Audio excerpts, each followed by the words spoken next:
शौक भी पूरा। देखिए छत पर बागवानी, शनिवार सुबह 9 बजे।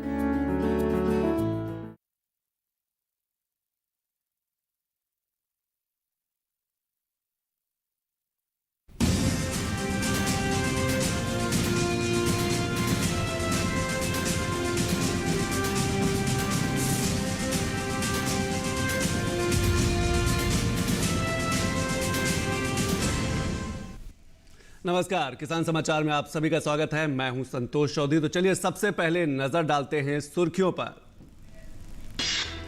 प्रधानमंत्री नरेंद्र मोदी लखनऊ दौरे पर आज उत्तर प्रदेश को तमाम विकास परियोजनाओं की सौगात दी। प्रधानमंत्री आवास योजना के 75 जिलों के 75,000 लाभार्थियों को डिजिटल माध्यम से सौंपी चाबी। प्रदर्शनी में एक जिला एक उत्पाद पवेलियन का भी किया उद्घाटन।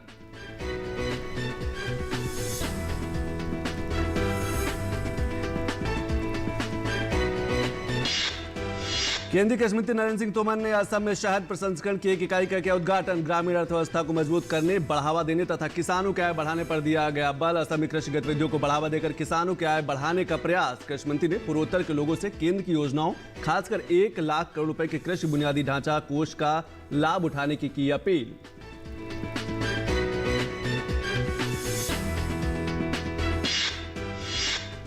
अब कॉमन सर्विस सेंटर के माध्यम से किसानों को मिलेगा खाद और बीज। सीएससी और कृषक भारती कोऑपरेटिव यानी कि क्रभको के बीच हुआ समझौता। 4 लाख ग्राम स्तर के उद्यमों के जरिए किसानों की उर्वरक तथा अन्य कृषि आदानों तक पहुंच होगी अब सुनिश्चित। और उत्तर प्रदेश सरकार का बड़ा फैसला, किसान घर बैठे बनवा सकेंगे किसान क्रेडिट कार्ड। कृषि विभाग ने जारी किया टोल फ्री नंबर। खेती के लिए किसानों को इस पर समय पर मिलेगा लोन। अब किसी और से ब्याज पर पैसे लेने की जरूरत नहीं। साथ ही पशुपालकों का भी बनेगा किसान क्रेडिट कार्ड।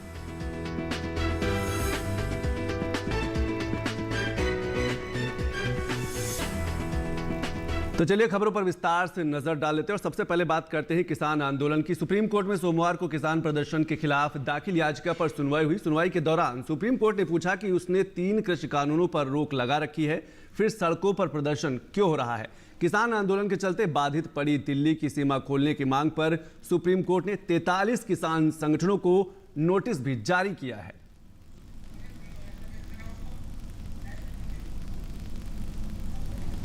पर दिल्ली की सीमाओं पर किसान संगठन लंबे समय से विरोध प्रदर्शन कर रहे हैं, जिससे तमाम सड़कें और राष्ट्रीय राजमार्ग जाम हो गए हैं।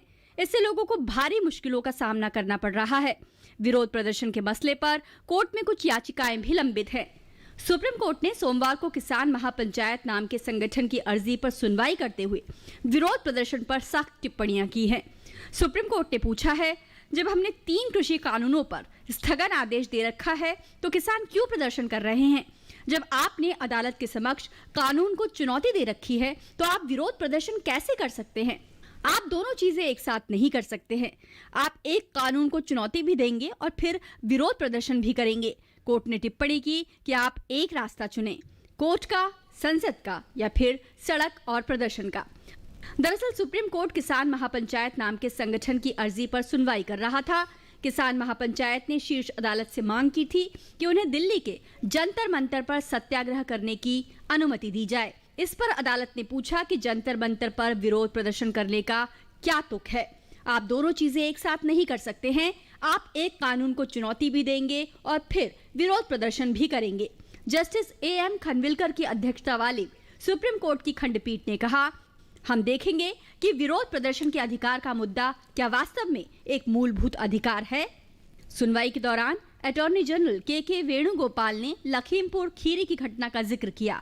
उन्होंने घटना पर दुख जताते हुए कहा कि इस तरह की दुर्भाग्यपूर्ण घटनाएं नहीं होनी चाहिए और इसे तुरंत रोका जाना चाहिए।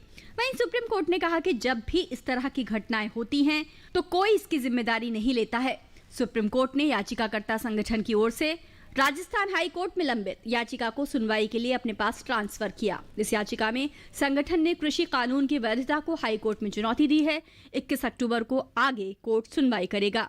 दिल्ली से विकास सारथी के साथ ब्यूरो रिपोर्ट, DD न्यूज।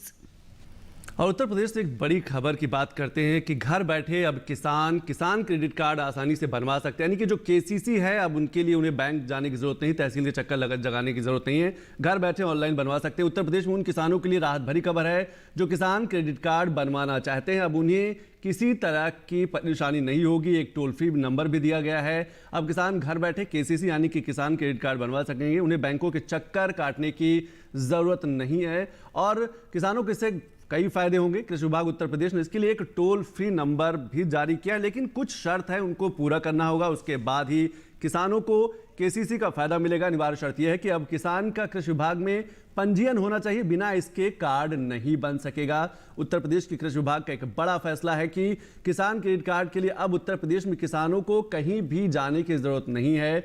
वो घर बैठे अपने मोबाइल के माध्यम से फोन करें और केसीसी बनवा सकते हैं। किसानों को घर बैठे टोल फ्री नंबर भी दिया गया 1800-210-50 पर फोन करके रजिस्ट्रेशन करवाना होगा। 1800-200-1050 पर फोन कर सकते हैं। इसके बाद बैंक के जो प्रतिनिधि है वो घर आएंगे, जो दस्तावेज होंगे वो चेक करेंगे और उसके बाद किसान को केसीसी मिल जाएगा।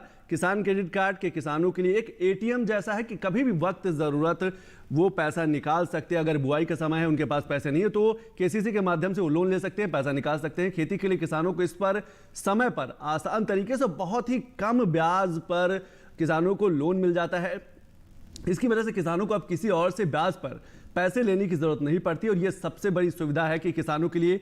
इसके साथ साथ किसान क्रेडिट कार्ड की वजह से पैसों के चलते खेती से जुड़े कोई काम अब रुकते नहीं है, इसलिए क्योंकि किसान किसी भी समय बैंक में जाकर जो निर्धारित उसका पैसा है वो निकाल सकता है। किसानों को केसीसी देने के पीछे मकसद यही है कि उन्हें समय पर किफायती ऋण मिल सके और कई तरीके की सुविधाएं मिल सके। इसके साथ साथ सरकार कई तरीके का अनुदान भी देती है कि केसीसी बन जाने के बाद सिंचाई है, बुआई यंत्रों पर अनुदान मिलना आसान हो जाता है कि सीधा पैसा किसानों के बैंक खातों में ट्रांसफर हो जाता है ताकि पारदर्शिता बनी रहे।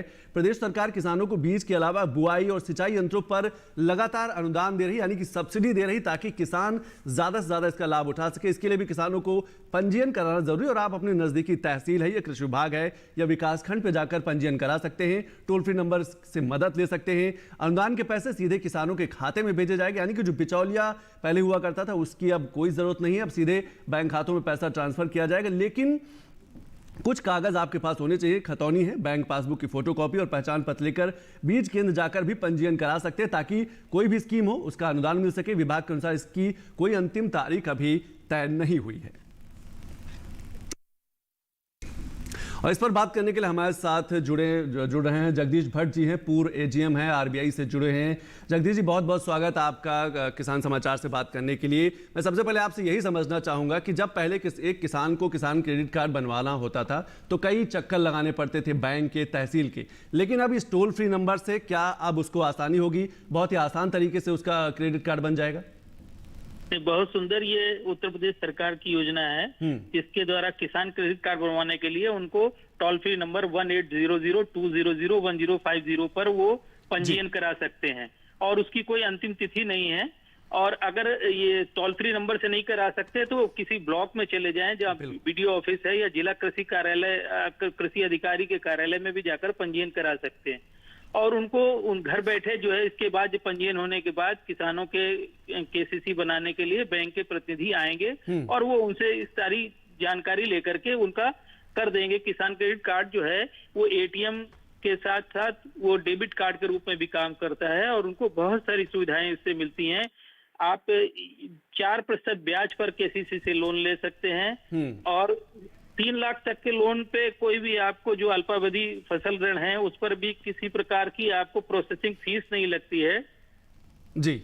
इसके साथ साथ जो सबसे बड़ी सुविधा ये है कि अगर आप लैंडलेस फार्मर हैं, आपके पास जमीन नहीं है, तो पशुपालकों को पशु पक्षी, मछली, झींगा या अन्य जलीय जीवों के पालन के लिए भी आपको ये किसान क्रेडिट कार्ड की सुविधा मिल जाती है। एक चीज मैं और आपसे समझना चाहूंगा कि जो लैंडलेस फार्मर को केसीसी, ये एक बड़ी सुविधा है, क्योंकि अभी तक ये माना जाता था कि जिनके पास खेती है उन्हीं को सिर्फ केसीसी की सुविधा मिलेगी। क्या ये आने वाले दिनों में किसानों की आय बढ़ाने में भी मदद करेगी और खासतौर से उन किसानों में ज्यादा मदद करेगी जिनके पास खेती नहीं है या फिर बहुत कम खेती है?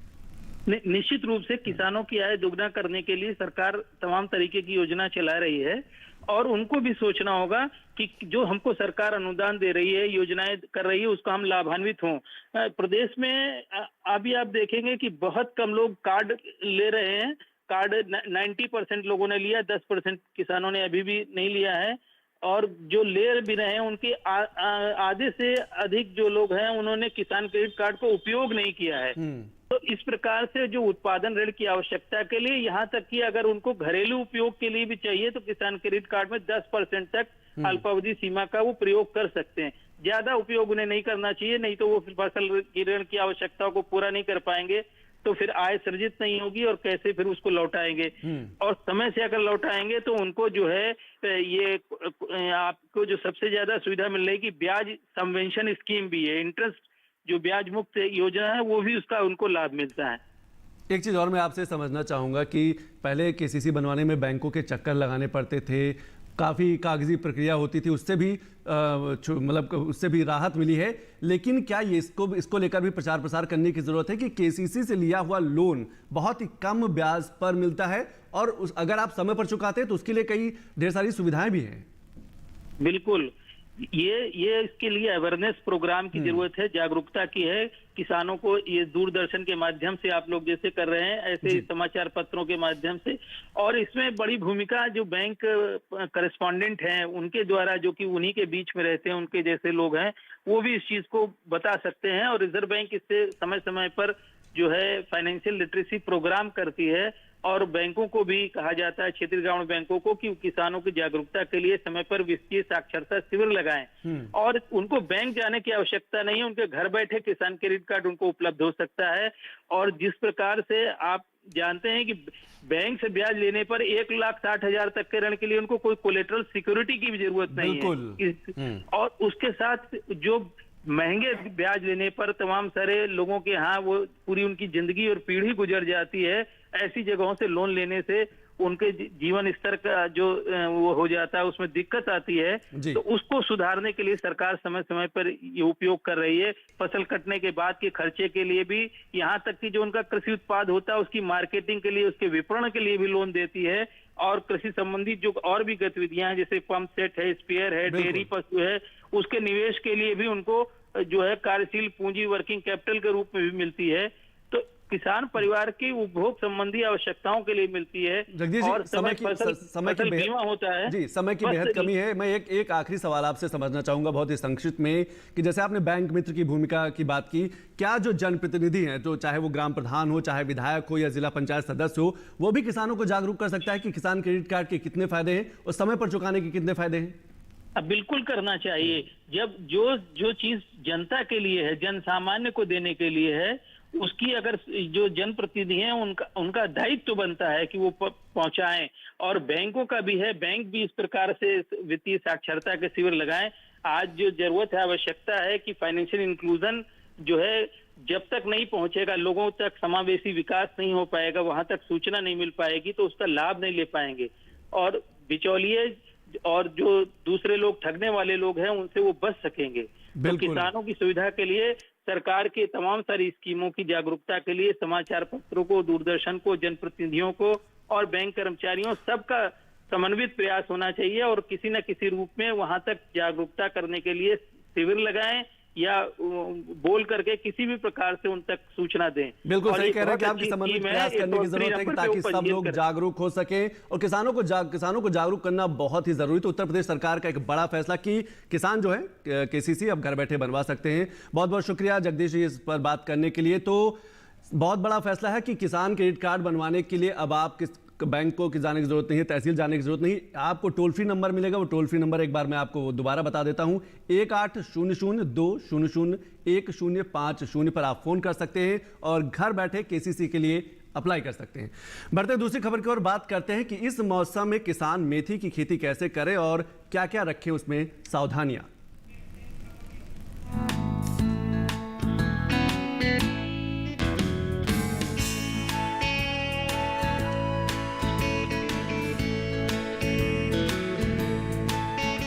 मेथी के लिए बहुत अधिक पानी की जरूरत नहीं होती। यही वजह है कि इसकी खेती ज्यादा बारिश वाले इलाकों में कम ही की जाती है।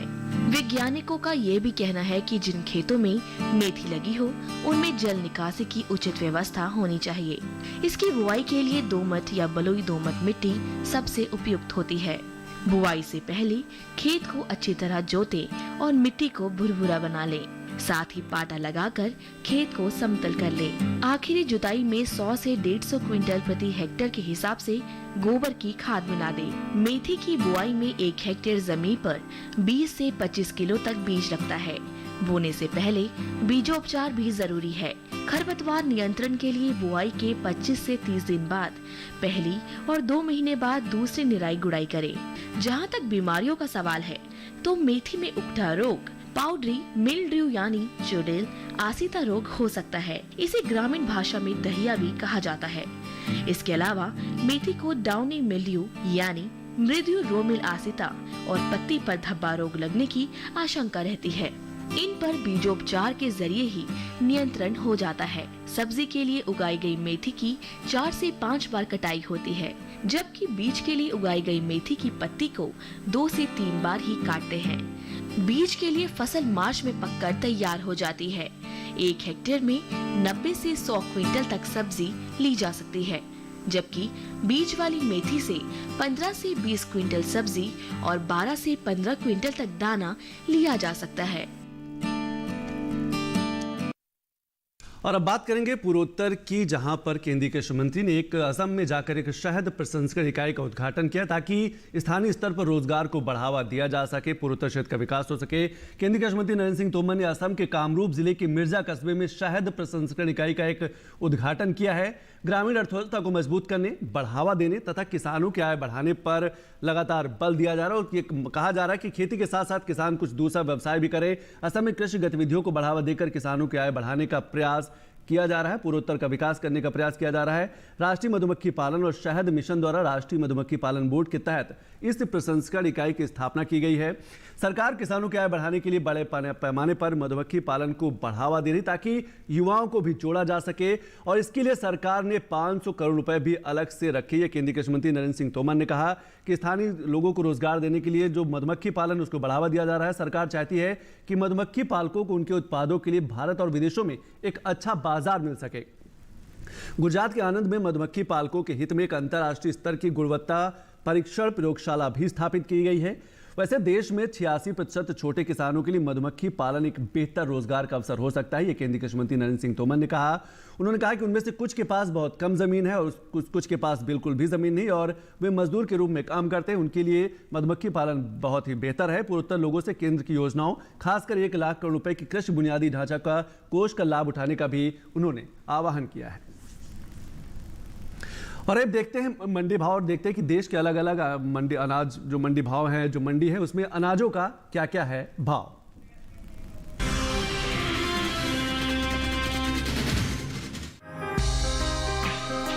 सोमवार को ज्यादातर कृषि उपज मंडियों में मसूर की आवक सामान्य रही। मंडियों में मसूर के सौदों में मजबूती के साथ कारोबार हुआ। हालांकि कुछ मंडियों में भाव स्थिर रहे। बात इसके हाजिर भाव की करें तो एगमार्क नेट के अनुसार उत्तर प्रदेश की अलीगढ़ मंडी में 2 अक्टूबर को मसूर का भाव था 6,560 रुपए। 4 अक्टूबर को इसके भाव में 20 रुपए की तेजी आई और भाव 6,580 रुपए पर जा पहुंचा। राज्य की बलिया मंडी में इसी तरह मसूर के सौदों में 5 रुपए की बढ़त के साथ कारोबार हुआ। यहाँ 4 अक्टूबर को मसूर का भाव रहा 7,285 रुपए, जो 2 अक्टूबर को 7,280 रुपए था। मसूर के भाव में उठाव का सिलसिला दादरी मंडी में भी बरकरार रहा। यहाँ 2 अक्टूबर को मसूर का भाव था 7,700 रुपए। 4 अक्टूबर को इसके सौदों में 150 रुपए का उछाल आया और भाव जा पहुंचा 7,850 रुपए पर। गोंडा मंडी में बीते 2 दिनों के दौरान मसूर के भाव स्थिर रहे। यहाँ 2 और 4 अक्टूबर को मसूर बिना किसी उठापटक के 7,260 रुपए पर बिकी। उत्तर प्रदेश की दूसरी मंडियों में मसूर के भाव की बात करें तो बलरामपुर मंडी में मसूर का भाव रहा 6,400 रुपए। सीतापुर मंडी में भाव रहा 5,900 रुपए। वाराणसी मंडी में मसूर 7,300 रुपए पर बिकी, जबकि राज्य की ही मेहरौनी मंडी में मसूर के सौदे 5,600 रुपए पर हुए। दलहन के निर्यात पर नजर डालें तो देश से होने वाले दालों के निर्यात में इस साल गिरावट दर्ज की गई है। साल 2021 के अप्रैल से जुलाई महीने के दौरान दलहन का निर्यात घटा है। वाणिज्य मंत्रालय की संस्था इपिडा की ओर से जारी ताज़ा आंकड़ों के अनुसार देश से 73,819 टन दालों का निर्यात हुआ है, जबकि बीते साल इस दौरान दलहन का निर्यात 1,30,863 टन का हुआ था। वहीं बीते कुछ दिनों से पीछे चल रही दलहन की खेती में अब कुछ बढ़त दर्ज की गई है। देश भर में खरीफ दलहनी फसलों में शामिल अरहर और मूंग का रकबा बीते साल के मुकाबले आगे चल रहा है। कृषि मंत्रालय के साल 2021 के 17 सितंबर तक के लिए जारी ताज़ा आंकड़ों के अनुसार चालू खरीफ सीजन में दलहनी फसलों की बुआई 2,83,000 हेक्टेयर बढ़कर 1,40,72,000 हेक्टेयर में हो चुकी है, जो बीते साल की समान अवधि के दौरान 1,37,89,000 हेक्टेयर रही थी। बता दें कि कृषि मंत्रालय ने 2021-22 के लिए मुख्य खरीफ फसलों के पहले अग्रिम अनुमान को जारी किया है। घरेलू स्तर पर दलहन की पैदावार साल 2021-22 के दौरान अच्छी हो सकती है, जिसका असर भाव पर पड़ सकता है। साल 2021-22 के दौरान कुल दलहन उपज 9.45 मिलियन टन अनुमानित है। 8.06 मिलियन टन की औसत दलहन की पैदावार की तुलना में 1.39 मिलियन टन अधिक है।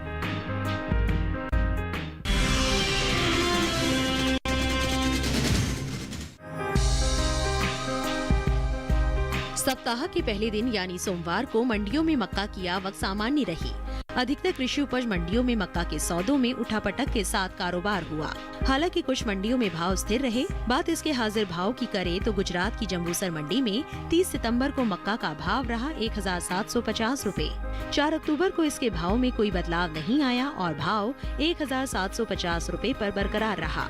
मध्य प्रदेश की खातेगांव मंडी में इस दौरान मक्का के सौदों में 62 रुपए की नरमी के साथ कारोबार हुआ। यहाँ 4 अक्टूबर को मक्का का भाव रहा 1,240 रुपए, जो 30 सितंबर को 1,302 रुपए था। वहीं राजस्थान की विजयनगर मंडी में मक्का के भाव में भारी बढ़त दर्ज की गई। 30 सितंबर को यहाँ मक्का का भाव था 1,765 रुपए।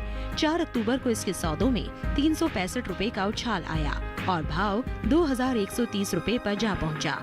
इसी तरह उत्तर प्रदेश की अलीगढ़ मंडी में 2 अक्टूबर को हाइब्रिड मक्का का भाव था 1,670 रुपए। 4 अक्टूबर को इसके भाव में 10 रुपए की तेजी आई और भाव 1,680 रुपए पर आ गया। जबकि राज्य की ही एटा मंडी में बीते 2 दिनों के दौरान पीली मक्का के भाव स्थिर रहे।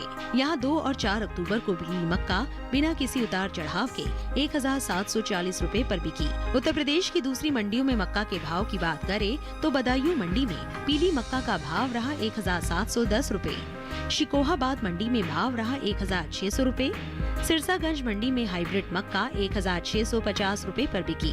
जबकि राज्य की ही कमलागंज मंडी में इस दौरान पीली मक्का के सौदे 1,650 रुपए पर हुए। मक्का की बुआई पर नजर डालें तो बीते कुछ दिनों से पीछे चल रही मक्का की बुआई में अब कुछ बढ़त दर्ज की गई है।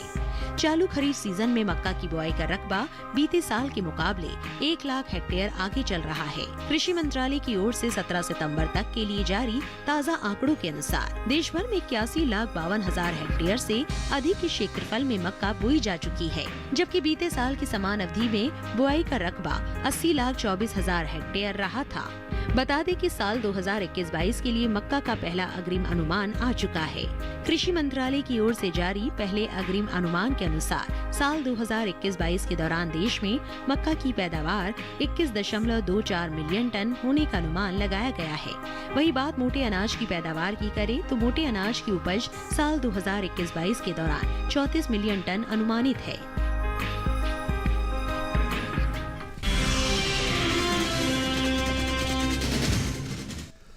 तो इन्हीं खबरों के साथ किसान समाचार में अभी बस इतना ही। नमस्कार।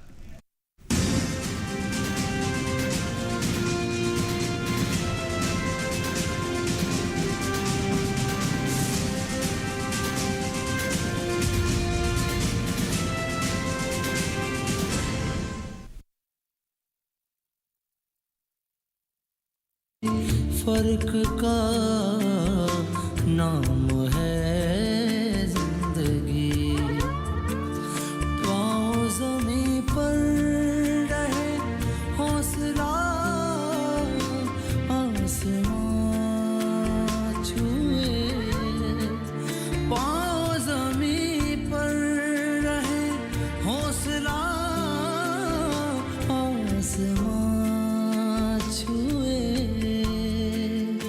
इस जज्बे का नाम है जिंदगी। कलेक्टर बहू वैसे वास्तविक उत्सव तो मित्रकर्ण के आने के पश्चात ही मनाया जाएगा। मूर्ख पांडव समझ रहे होंगे कि ये सब भाग्य का खेल। जिसका भय था वही हुआ। क्या हुआ? ग्रीमिक हम पर आक्रमण करने आ रहे हैं।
मैं हूँ श्रुति पनवर और हमारे साथ है किसान मित्र फेमस लाल और साथ में डिजिटल दीदी, और हम लोग किसान बहन भाइयों के लिए लेकर आ रहे हैं छटाक भर खुशी में। इसमें बात होगी कृषि के बारे में और मुलाकात होगी ज्ञान, विज्ञान और कला के क्षेत्र में मशहूर हस्तियों से, और कराएंगे आपको भारत के खूबसूरत जगहों की सैर, और उठेगी यहाँ गीत संगीत की लहर, क्योंकि सबके लिए है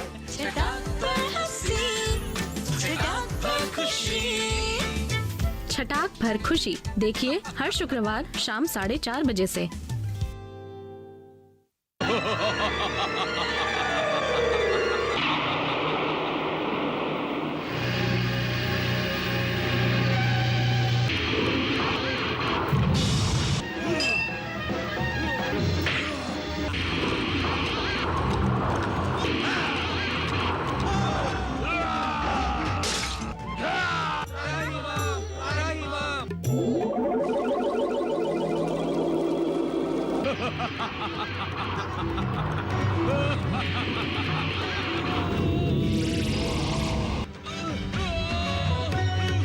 महागणेश जी की, श्री महागणेश जी की।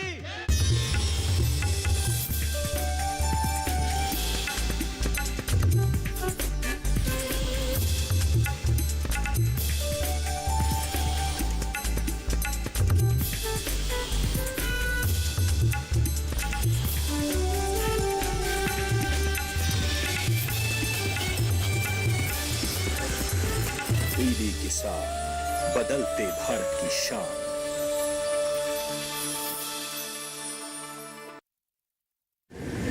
माँ कब आएगा? अभी आएगा। अरे बोलो ना माँ, कब आएगा? बोला ना अभी आ जाएगा। ये ले आ गया कुआं। अरे कुआं नहीं माँ, हमारे घर नल से जल कब आएगा? नल से जल? अरे गुड्डी, बहुत जल्दी आएगा पानी। जल जीवन मिशन आ चुका है। हम 1 कदम उठाएंगे तो सरकार 10 कदम उठाएगी। सच? तुम्हारे मुंह में घी शक्कर। घी शक्कर नहीं माँ, स्वच्छ जल। 2024 तक देश के सभी 19 करोड़ घरों में पहुंचेगा पीने का साफ पानी। अब होगा हर घर जल। जल जीवन मिशन, जल शक्ति मंत्रालय, भारत सरकार।